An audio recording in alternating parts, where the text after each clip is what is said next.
በጣም ኑሮ መወደዱ በስሞታ መልክ ሲነግሩት ምን አለ? ምን አገባኝ አለ። ወላሂ በጌታዬ እምላለሁ ከፈለገ አንድ ገብስ ፍሬ ለምን 1000 ዲናር ገብቷል አይባልም አለ። ጉዳይ አይደለም አለ። ለምን ይሉታል? علي أن أعبده كما أمرني وعليه أن يرزقني كما وعدني አላቸው። እኔ እንዳዘዘኝ እሱን መገዛት ነው ስራዬ። ዒባዳዬን ሳላሳንስ ግዳጄን እወጣለሁ። እሱ ደግሞ ቃል እንደገባልኝ ረዝቀሃለሁ እንዳለው ተወደደም ረከሰም እሱ ነው የሚረዝቀኝ አለ። ኑሮ በረከሰ ሰዓት የረዘቀኝ አላህ በተወደደ ጊዜ ለሱ አይወደድበትም። ስለዚህ ምን ግዳለኝ ለምን 1000 አይገባም ማለት የኔ ኃላፊነት አይደለም። ምናልባትም የኑሮ መወደድ ኢባዳዬ ላይ ያከፈትኩት ክፍተት ካልሆነ በስተቀር ምን አገባኝ ነው። ስለዚህ እኛም የተፈጠርንበትን ዓላማ ዱንያ ላይ ያዘናጋን አይገባም። ነገ ትተነው ምን ሄደው አይደለም እንዴ? ብናገኝም ብናጣ ቢከፋንም ቢደላንም ብንደህይም ብንበለጽግም ጤነኛም ብንሆን በሽተኛ አንድ ቀን ግን ኩሉ ነፍሲን ዛኢቀቱል መውት በሚለው ህግ መሰረት ሁሉንም ጥለን ሄደናል። አላህ በባሮቹ ላይ ያለው መብት ምን እንደሆነ ባሮች በአላህ ላይ ደግሞ የሚኖራቸው መብት ምን እንደሆነ ታውቃለህን ሲሉኝ ቁልቱ አላሁ ወረሱሉሁ አዕለም አላህና መልእክተኛው የበለጠ ያውቃሉ እኔ አላውቅም ስላቸው ቃለ ሐቁላሂ ዐላ ዒባዲሂ አላህ በባሪያዎቹ ላይ ያለው መብት አን ያዕቡዱህ እሱም በብቸኝነት እንዲገዙት ነው።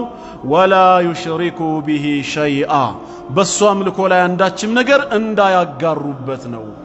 ወሐቁ ልዒባድ ዐላ ላህ ዐዘ ወጀል አላህ በባሮቹ ላይ ያለው መብት ባሮች ደግሞ በአላህ ላይ የሚኖራቸው መብት አላ ዩዐዚበ መን ላ ዩሽሪኩ ቢሂ ሸይአ በሱ አምልኮ ላይ አንዳችም ነገር ሳያጋሩ ተውሂዳቸውን እንደጠበቁ በላ ኢላሃ ኢላላህ ጸንተው የሞቱ ባሮቹን በእሳት ላይ ቀጣ ነው። ለዚህ ነው አንድ ሷህ እጅግ በጣም ኑሮ መወደዱ በስሞታ መልክ ሲነግሩት ምን አለ? ምን አገባኝ አለ። ወላሂ በጌታዬ እምላለሁ ከፈለገ አንድ ገብስ ፍሬ ለምን 1000 ዲናር ገብቷል አይባልም አለ። ጉዳይ አይደለም አለ። ለምን ይሉታል? علي أن أعبده كما أمرني وعليه أن يرزقني كما وعدني አላቸው። እኔ እንዳዘዘኝ እሱን መገዛት ነው ስራዬ። ዒባዳዬን ሳላሳንስ ግዳጄን እወጣለሁ። እሱ ደግሞ ቃል እንደገባልኝ ረዝቀሃለሁ እንዳለው ተወደደም ረከሰም እሱ ነው የሚረዝቀኝ አለ። ኑሮ በረከሰ ሰዓት የረዘቀኝ አላህ በተወደደ ጊዜ ለሱ አይወደድበትም። ስለዚህ ምን ግዳለኝ ለምን 1000 አይገባም ማለት የኔ ኃላፊነት አይደለም። ምናልባትም የኑሮ መወደድ ኢባዳዬ ላይ ያከፈትኩት ክፍተት ካልሆነ በስተቀር ምን አገባኝ ነው። ስለዚህ እኛም የተፈጠርንበትን ዓላማ ዱንያ ላይ ያዘናጋን አይገባም። ነገ ትተነው ምን ሄደው አይደለም እንዴ? ብናገኝም ብናጣ ቢከፋንም ቢደላንም ብንደህይም ብንበለጽግም ጤነኛም ብንሆን በሽተኛ አንድ ቀን ግን ኩሉ ነፍሲን ዛኢቀቱል መውት በሚለው ህግ መሰረት ሁሉንም ጥለን ሄደናል። የዓለማችን ብርቅዬ ሳይንቲስት ስቲቨን ሃውኪንግ ዱንያን ለቆ ሄዷል። የዓለማችን ሀብታም ቢል ጌት በቅርቡ ይሞታል አይቀርለት። ባለስልጣኖችም ይሞታሉ። ትራምፕም ጆይ ባይደንም ይሁን ወይ የአረብ ነገስታት አይቀርም። ግን ለአላህ ተብሎ የተሰራ በአኺራ ፍሬያማ ነው የሚሆነው። ስለዚህ የተፈጠርነው ለዒባዳ ነው። አላህ ባለ መብት ነው፣ እኛ ባለ ዕዳ ነን። ሙዓዝ ብኑ ጀበል ረዲየላሁ ዐንሁ ሲናገር ኩንቱ ሪድፈ ረሱሊላሂ ሰለላሁ ዐለይሂ ወሰለም ዐላ ሒማሪን ይላል። አንድ ቀን ከአንድ አህያ በኋላ በኩል ተፈናጥጬ ከአላህ መልእክተኛ ጋር ሳለሁ فقال لي يا معاذ أنت معاذ هو يالوين قلت لبيك يا رسول الله صلى الله عليه وسلم أبيت أنت يا الله ملك تنياه يسلاتشو قال أتدري ما حق الله على العباد وما حق العباد على الله عز وجل الله بباروچ لا يالو مبت من اندهونا باروچ با الله لا يدمو يمينوراچو مبت من اندهونا تاوك اللهن سيلوين قلت الله ورسوله أعلم اللهنا ملك تنياو يبلت ياوكالو اني አላውቅም ስላቸው قال حق الله على عباده الله በባሪያዎቹ ላይ ያለው መብት أن يعبدوه እሱም በብቸኝነት እንዲገዙት ነው ولا يشركوا به شيئا በሱ አምልኮ ላይ አንዳችም ነገር እንዳያጋሩበት ነው وحق العباد على الله عز وجل الله በባሮቹ ላይ ያለው ባሮች ደግሞ በአላህ ላይ የሚኖራቸው መብት ألا يعذب من لا يشرك به شيئا بس أملكو لا عنداتشم نجر ساقارو توحيداتشون اندتبكو بلا إله إلا الله سأنتو يموتو باروجون بأسات لايك أتانو الناس እየዞርኩኝ ሰዎችን ላበስራቸው እንደ ያ ረሱላህ ሰለላሁ ዐለይሂ ወሰለም قال لا تبشروهم አሁን አታበስራቸው ፈየተኪሉ እሷ ላይ ብቻ ይደገፉና ሌሎች ህግጋቶችን ረስተው ወንጀል ላይ ተዘፍቀው ራሳቸውን ለቅጣት ሊዳርጉ ስለሚችሉ አሁን አትንገራቸው አሉት فأخبر بها معاذا عند موته تأثما معاذ رضي الله عنه ሊሞት አካባቢ ይሄንን ሐዲስ ተናግሮ ሞተ ሌሎች እስላማዊ ትምህርቶች ቅድሚያ የሚሰጠው ለምንድነው ከተባለ لأنه دعوة الأنبياء የነቢያቶች ሁሉ የመጀመሪያ ስብከት በመሆኑ ነው እያንዳንዱ ነብይ እያንዳንዱ ረሱል የነብይነትና የረሱልነትን ማዕረግት ከጌታው ከአላህ ዘንድ ተቀብሎ ወደ ህዝቦቹ ነብይና ረሱል ሆኖ ሲላክ የመጀመሪያ ጥሪው ሰዎች ሆይ ላ ኢላሃ ኢላላህ በሉ ትድናላችሁ የላ ኢላሃ ኢላላህን አስተምህሮ አምኖ ሳይቀበል ራሱም ሳይተገብር ህዝቦቹንም ወደ ላ ኢላሃ ኢላላህ ሳይጣራ ነብይም ሆነ ረሱል ተደርጎ የተላከ አንድም ግለሰብ የለም አላህ የላካቸው 124000 ነቢያት 315ቱም ሩሱሎች የመጀመሪያ ጥሪያቸው ላ ኢላሃ ኢላላህ ነቢያቶች ቅድሚያ የሰጡት ስብከት ይሄ ከሆነ እኛም ይሄን ስብከት ቅድሚያ ሰጥተን ልንማረው ልናስተምረው ይገባል ነው ላ ኢላሃ ኢላላህ ዳዕወቱል አንቢያ የነቢያቶች ሁሉ ጥሪ የነቢያቶች ሁሉ ስብከት በመሆኑ ነው ከአደም ዘመን አንስቶ የመጨረሻው መልእክተኛ እስከሆኑት እስከ ነብዩ መሐመድ አለይሂ ሰላቱ ወሰላም ድረስ ያሉት የሁሉም ጥሪ ላ ኢላሃ ኢላላህ ነው ይሄ አንደኛው ምክንያታችን ነው የነቢያቶችና የሩሱሎች ሁሉ ቅድሚያ ስብከት ይሄ መሆኑን በምን ማወቅ ይቻላል ጌታ አላህ በሱረቱል አንቢያ ቁጥር 25 ላይ የተናገረውን በማየት ጌታችን በሱረቱል አንቢያ ምዕራፍ 21 አንቀጽ 25 ላይ ለረሱል አለይሂ ሰላቱ ወሰላም ምን ይላቸዋል ወማ አርሰልና ሚን ቀብሊከ ሚን ረሱል ካንተ በፊት ከመልእክተኛ አንድንም አላክንም ይላል ያ የምንልከውን መልእክተኛ ኢላ ኑሂ ኢለይህ ወደሱ ወህይ ብናወርድለት እንጂ አለ ይሄ ወህይ ሳይወርድለት ካንተ በፊት ነብይም ሆነ ረሱል ሆኖ የተመረጠ ወደ ህዝቦቹ የተላከ ማንም የለም ወህይ ደግሞ ምን የሚል ነበር أنه لا إله إلا أنا فاعبدون إنه كان يبستكر بونة من ملك ليلا أملاك إلا منا أنين ببتشنينت تجزاين بمالت إهن وحي بالنور دلتنجي على الزي وحي يتلاك كان تبفيت ينبرا عندم نبي مون رسول يلا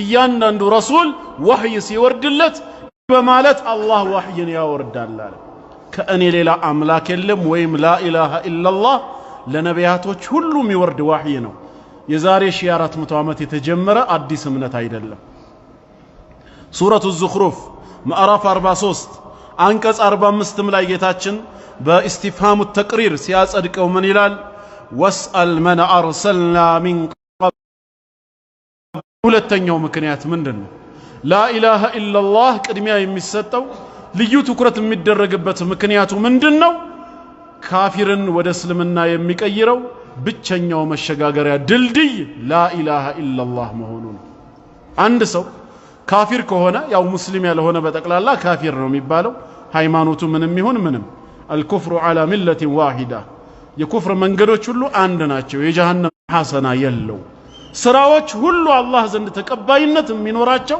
ሰላትን ጨምሮ ማለት ነው በላ ኢላሃ ኢላላህ መንገድ ያለፈ ሰው ብቻ ሲሆን ላ ኢላሃ ኢላላህ ከኩፍር ወደ እስልምና የሚያሸጋግር ብቸኛ ድልድይ ነው ለዚህ ነው ትኩረት የሚሰጠው ነው ማስረጃው ምንድነው ሙዓዝ ኢብኑ ጀበል ረዲየላሁ ዐንሁ ወደ የመን ረሱላችን ሰለላሁ ዐለይሂ ወሰለም ሲልኩት ምንድን ነበር ያሉት ኢነከ ተአቲ ቀውመን ሚን አህሊል ኪታብ አሁን አንተ የምትመጣው የምትሄደው ወደ መጽሐፉ ሰዎች አይሁዶችና ክርስቲያኖች ዘንድ ነው አሉት የዛኔ የመን ጠረፍ ላይ ነበርና የሚኖሩት እስቲልናው አሉ አይሁዶች ነሳራ ነጅራኖችም ነጅራን ላይ ይኖሩ የነበሩት አሁን የምትሄደው ወደ እነሱ ነውና ወደ እነሱ ከሄድ ካይቀር አህሉል ኪታብ መሰኘታቸው ከኩፍር ያድናቸውም ካፊሮች ናቸውና فليكن أول ما تدعوهم إليه شهادة أن لا إله إلا الله መጀመሪያ ጥሪ የምታደርግላቸው ወደ ላ ኢላሃ ኢላላህ ነው ብለውታል።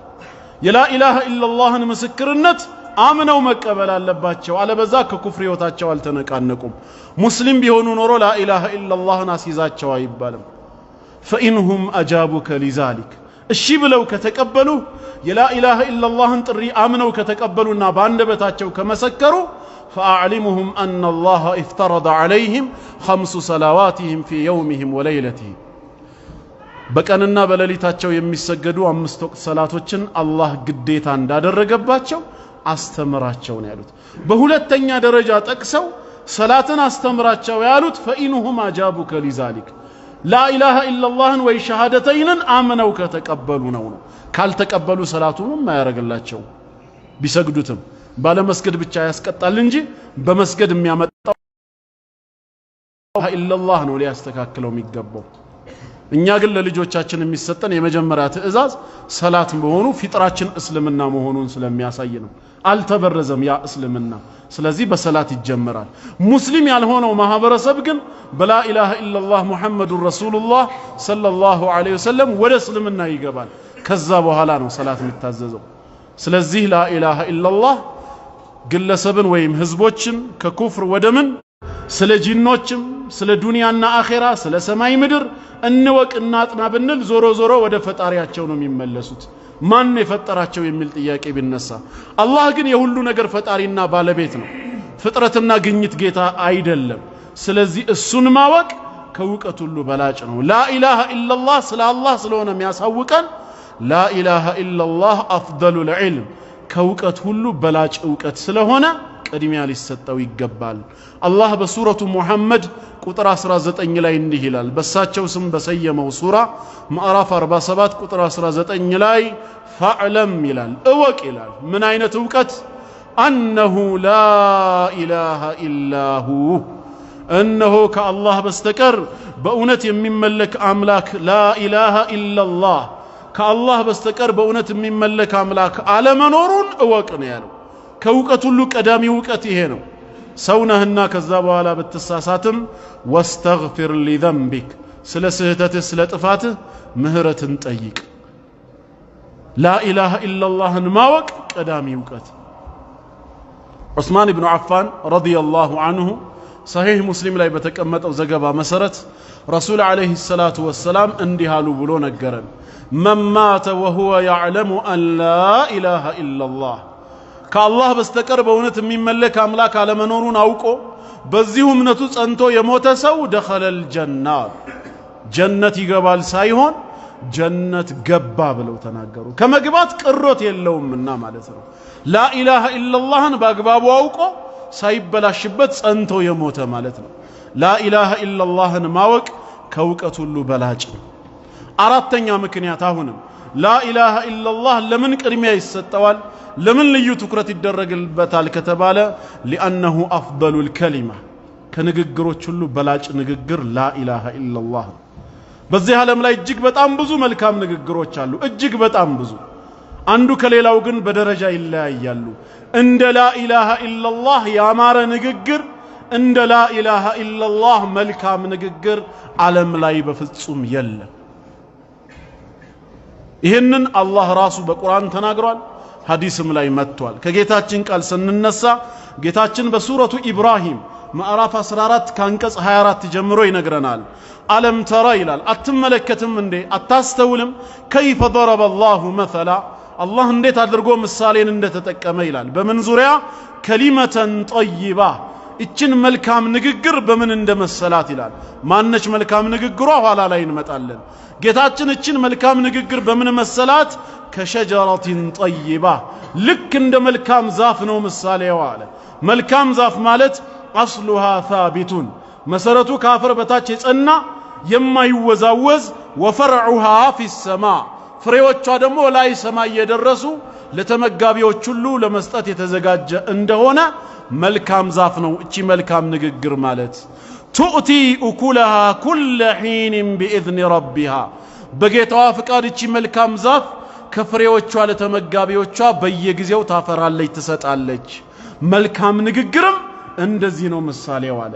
አሁን ምንድነው ሲባል መልካም ንግግሩ በዛፉ ነው የተመሰለው አስሉሃ ሳቢት መሰረቱ የጸና ነው ካፈር በታች መልካም ንግግርም በሙእሚን ልብ ውስጥ የጸና የተረጋገጠ የተደላደለ ነው ወፈርዑሃ ፊሰማ ፍሬዎቿ ሰማይ እንደደረሱ የዚህ ሙእሚን የመልካም ንግግሩ ውጤት ፍሬው ወደ ሰማይ ከፍ ይልለታል